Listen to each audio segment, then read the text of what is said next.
Hi mga mamis, i-share ko lang yung naging experience ko habang ako'y nagbubuntis. Talagang napakadami kong pinagdaanan. Hindi lang sa mga hormonal changes at physical discomfort, kundi pati na rin sa mga pagbabagong nangyari sa katawan ko. Bigla na lang isang araw nakaramdam ako ng sobrang pangangati sa binti ko at hindi ko mapigilang kamutin yon. Hanggang sa napansin ko na lang isang araw yung mga kinamot ko ay naging peklat na.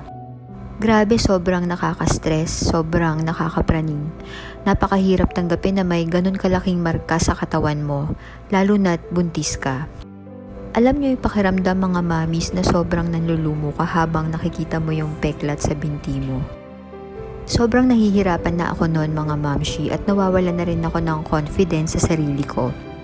Alam mo yung pakiramdam na parang lahat ng nakatingin sa'yo ay nakatutok sa peklat mo.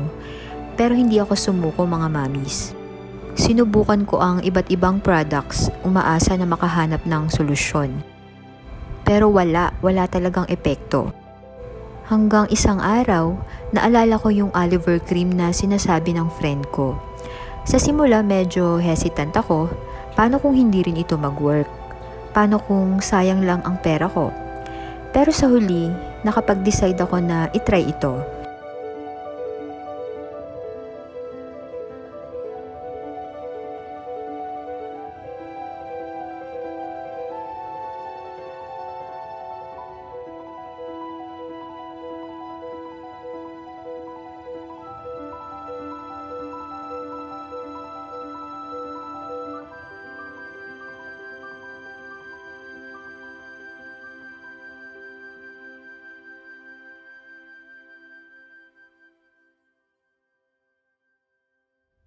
At doon, nagbago ang lahat. Hindi ko inakala na magiging ganon kasimple ang solusyon. Hindi ko pa nga natatapos ang isang tube, unti-unti nang nawawala yung peklat sa binti ko. Ang saya ng pakiramdam ko noon, grabe. Parang biglang nawala yung bigat sa dibdib ko. Yung dating source ng insecurity at kawalan ng confidence, bigla na lang nawala. Hindi ko akalain mga mamis na aloe vera cream lang pala ang sagot sa sobrang lala kong peklat.